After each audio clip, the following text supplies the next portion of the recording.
Welcome back to the channel. Today we are going to analyze a name that has been drawing a lot of attention and controversy in the international gaming community in early March 2026, and that is Taimanin Squad.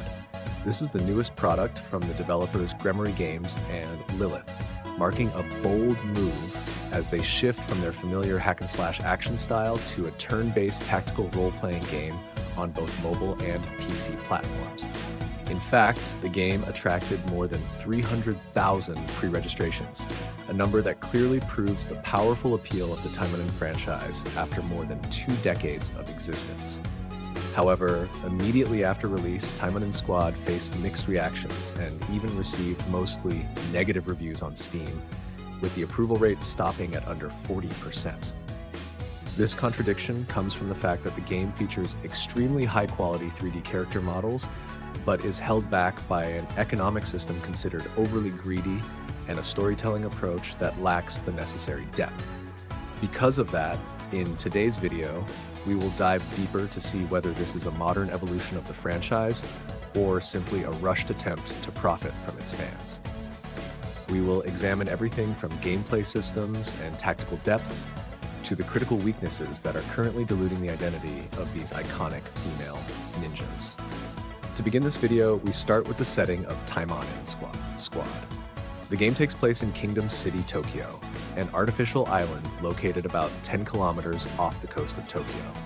This place was originally an ambitious urban development project, but it was eventually abandoned and turned into a stronghold for criminals, demons, and illegal corporations. The story begins when demons suddenly launch a large-scale attack, forcing an alliance between the Taimanin ninjas and the UFS military to establish a final defensive line at the bridge connecting the island to the mainland in order to protect the human world. An interesting detail is that the game operates within a separate timeline called the Squad universe, allowing the developers to freely combine characters from multiple titles, such as Taimanin RPG and Action Taimanin, without worrying about conflicts with their original storylines.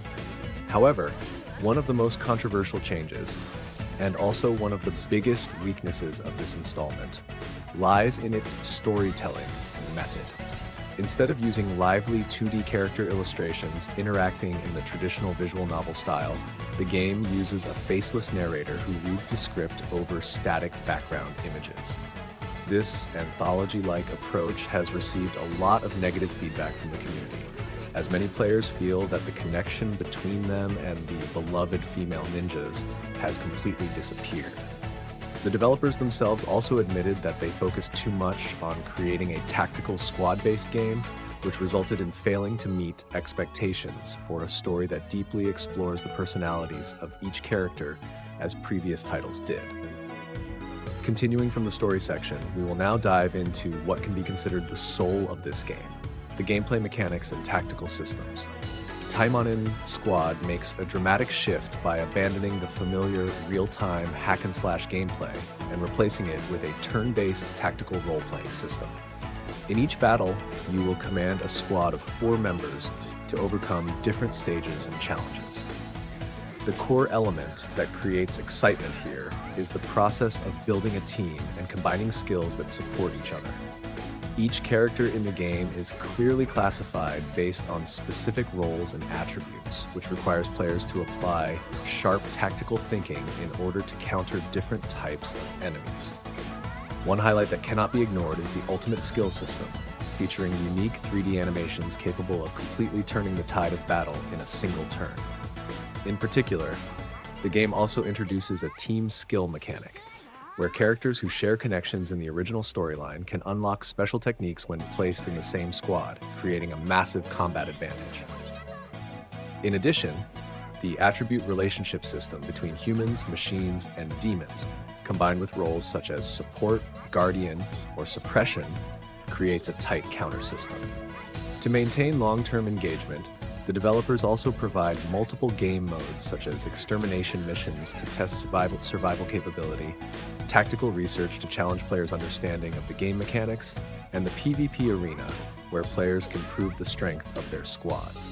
However, it is also important to note that character progression is a very time-consuming process, from breaking level caps to skill training and upgrading the extremely complex power core system.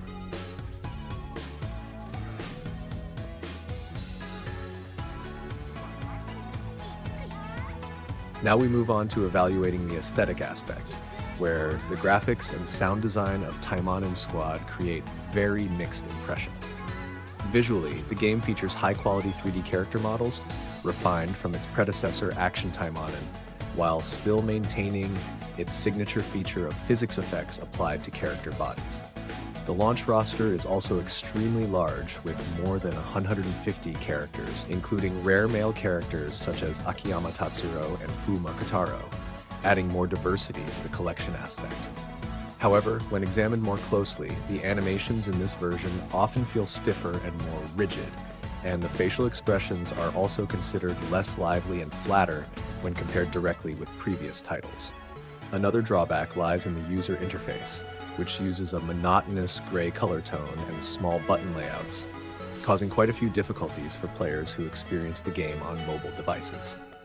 In contrast to the simplicity of the interface, the Japanese voice acting cast with familiar names such as Sayumi Watabe and Yui Kanbei is truly a bright highlight, delivering an authentic and emotional experience for longtime fans.